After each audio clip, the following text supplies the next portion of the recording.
Hi everyone, my name is Nate. I'm with a company called Next Reason. We're going to talk a little bit today about the identity program basics. So this is everything that you need in order to start an identity program. Everything from onboarding new apps to managing the entire lifecycle. This has to do with creating a support function, also operationalizing it, and according to the supported use cases, how you choose software and some other extras. Let's dig in.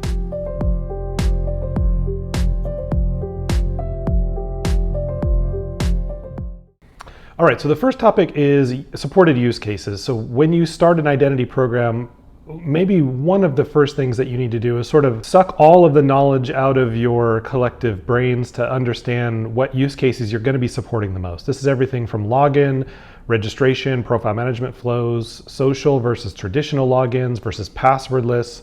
Are people going to be authenticating with their mobile devices or with their email addresses?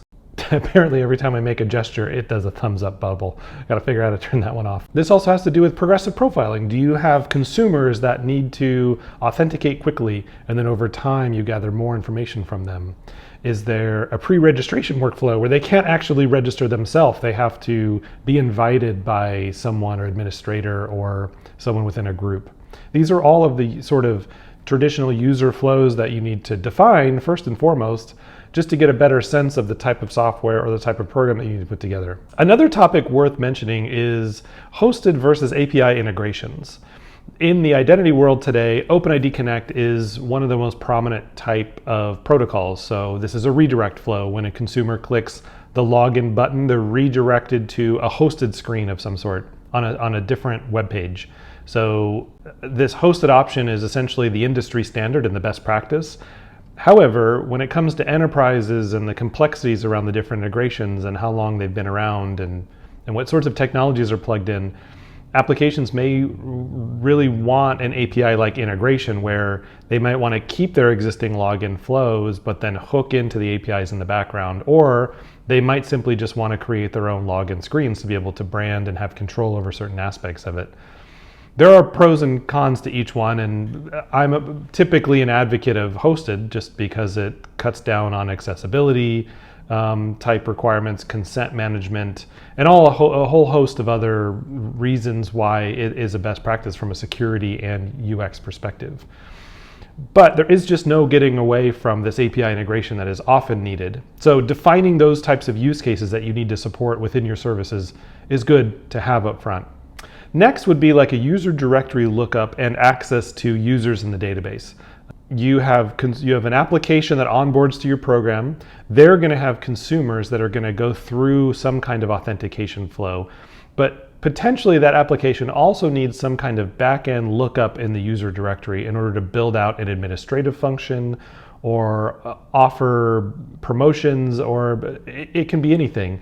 But you defining exactly what they have access to is key from the beginning.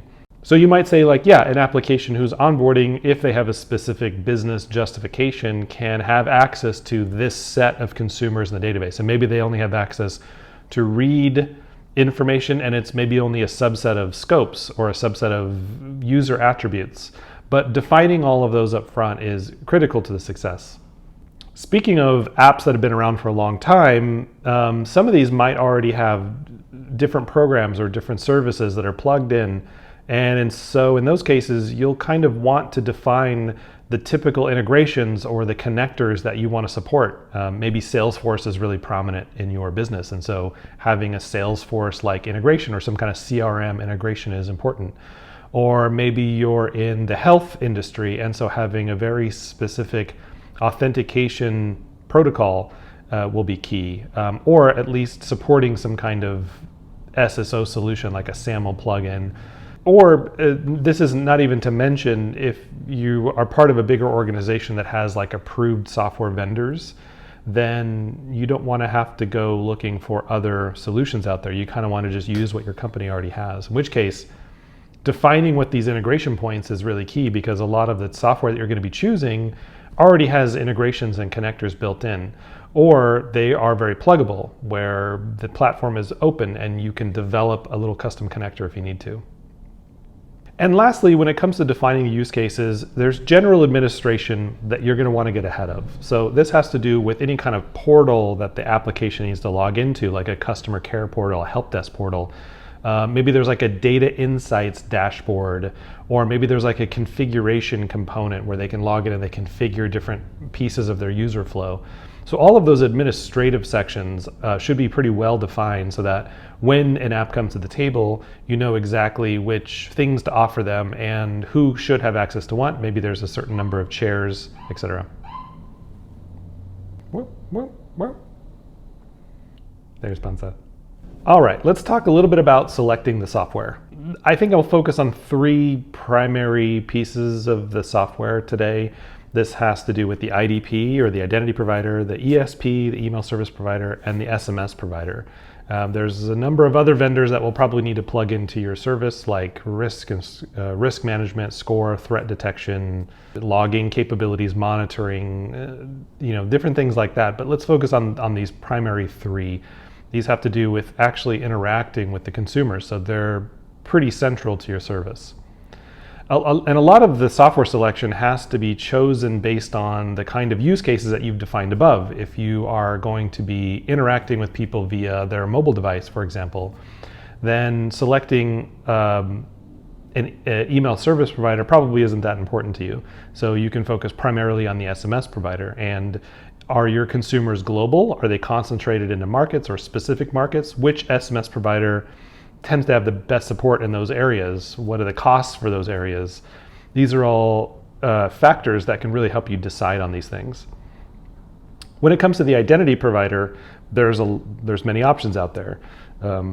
Generally, the recommendation these days is an identity orchestration. So pick software that can integrate with other IDPs, and so that you're not locked into a specific one of them, and you can plug and play different ones as you go. And then of course there's complexity around B2C versus B2B. So if it's a B2C like use case where you're building a platform and you're choosing these based on marketing or connecting directly to consumers, most likely, since you're onboarding applications, it's like a B2B to C model where you're not interacting with the consumers, you're interacting with the applications, and then they know their market, they know what their consumers need.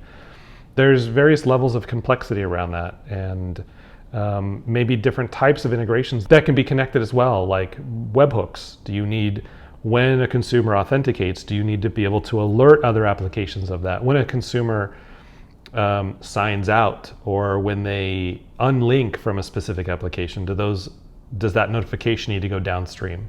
So this kind of pluggability is critical as well. And lastly, I alluded to this earlier, but just choosing vendors that are already key within your business might help quite a bit. So if there are specific softwares that your company already uses, then it will obviously be less of a hassle for you having to set up a whole new subscription and a whole new relationship, trying to get them vetted and approved in your business and procure that license. And so if you just kind of take stock and take inventory of everyone who's already used within your company, you could potentially build these components from things that already exist. All right, so let's move on to tiers. Tiers is an extremely effective way to manage not only your onboarding pipeline, but gain adoption within your program. And so what you might think of this as is a software service. I mean, it's a service that you're offering, it's an identity program. But really think about it in terms of software. You might have a standard tier, a complex tier, maybe a custom tier. And an application that comes to the table and says, hey, we want to use your service, you can do a little bit of discovery, or maybe even have them fill out a questionnaire, and then you can choose a tier for them. That's really helpful, because if they have like users that they need to migrate, they have a bunch of legacy systems that need to integrate into the program, they have a small team that doesn't have a lot of expertise. All of these factors can come into play with these tiers. And so that will help you sort of give them an adequate timeline. Hey, you're in the complex tier, so judging by that, this is going to be a 6-week process. Here's kind of what it's going to look like. And you can even associate costs with that. Oftentimes there's a chargeback model internally. So you might say, well, the complex tier is X number of dollars. more often than not, these tiers are also helpful because they move people into the standard direction, which is kind of what you want. You want people to onboard quickly, and you want their use case to be very focused so that you can support them better so that they have more success. And so my point here is that when you kind of lay out what a complex solution integration is or a custom integration is, they might say, well, judging by the cost and the budget and the success and what I'm hearing from other apps that have onboarded to your service, the standard might be better for us, and you can kind of get them into that category. Custom, of course, is always going to be needed because there are just apps that exist out there that have existed for a long time. Maybe they're really big and they have a lot of traction. There's a lot of market pressure on them. Whatever it is, having a custom tier is really a catch-all for apps that don't fit into either one of the other categories. I think one topic that goes hand in hand with that is this idea of extras or add-ons. If you take some time to define what those might be, such as a migration, or they need a little extra consulting, or they need hypercare after they launch, all of those add-ons, you can put a cost associated with them, you can put a timeline on them, you can allocate resources on your side if there's an app coming up that needs one of those add-ons. Defining all of these extras up front is really a great way to keep things as standard and supportable as possible. We talked a little bit about the software vendors that you might need to create this program. And because of the fact that there are so many different areas within your program when it comes to sending emails or sending SMSs or configuring a new property or monitoring or logging, there tends to be a lot of teams involved and a lot of vendors involved. And so having a function called operational integration is really key to the success here. This is a single interface for support where if there's an application or someone who has questions, they can open a ticket with this group, and that group either has the expertise to answer that question, or they can go to those vendors in the background and talk to the various teams so that it's sort of like a single face, a single interaction point. This really helps set the program up for success because it causes less confusion, it streamlines the communication, and it allows you to just track metrics a little bit better. Speaking of which, I think that brings us to what kind of personnel you might need to operate a service. So support obviously is a critical function. This has to do with critical incident support, DevOps, onboarding. You might be looking at, depending on what kind of business critical service you're building, you could have 24/7 like support, in which case you need a team that's around the clock and maybe in different time zones. You're looking at 7 to 8 support people. And when it comes to DevOps, is that outsourced? Are you building that internally? Another thing to consider.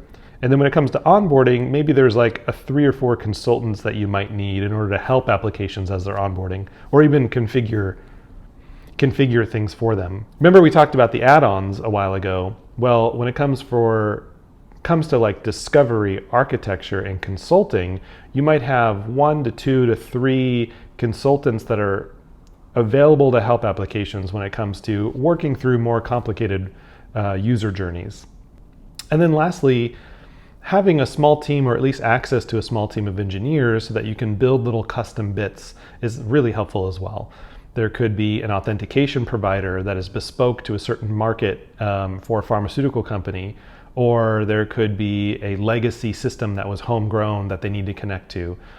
Those sort of little connectors and bits will come up, and so having a team who's innovating and creating connectors could be really valuable for you. Next is gaining adoption. You might be part of a company where it's simple. You mandate to the whole company that they have to use this program and they need to drop whatever they're doing and they need to integrate your service. But that's 95% of the time not the way that it goes. You have different teams around the world. They all have different budgets and different priorities. And so getting them to adopt your service might take some time. What you need to do is create marketing and communication material that appeals to them. Maybe it's testimonials from other apps of success factors. Maybe it's the ease of implementation or the types of features or security that they'll gain by adding your service. I mean, I would highly recommend actually creating a name for your service and creating a little logo and some brand recognition internally so that sort of word of mouth catches on of the things that you bring to the table and people will start adopting it in that way. And lastly, something that people often forget with a program is offboarding apps. Some applications are either seasonal or they're an event. In other words, they're only around for a little while. Maybe it launched and it just didn't take off, and after a year or so, it goes dormant. Well, the issue with that is that you've onboarded them to your service and they have a set of credentials to plug into your components. The last thing you want is for a set of credentials just floating around in the wild like that. And so what you need to do is set offboarding policies where if an application is dormant for a period of time, those credentials are removed, whether it's auto deprovisioning or whether it's like a manual annual attestation where the apps have to come back to some interface every year and reattest that they're still in production, they're still being used, they're still innovating, all of that stuff. But keeping track of this offboarding lifecycle is also key. Okay, so I think that's all the components that we'll dig into today. So if you remember, it's thinking about this service as a holistic lifecycle. So you're defining everything from your supported use cases to selecting your software, creating different tiers and the costs associated with those, then operationalizing everything, gaining adoption, and then onboarding and offboarding apps. That whole lifecycle is really the key here. I hope you found this video interesting and informational. We just skimmed the surface on a lot of these things. So if there are specific topics that you want me to dig into even more and unpack in more detail, let me know. I'd be happy to make more videos, put out more blog content, anything that you need to help.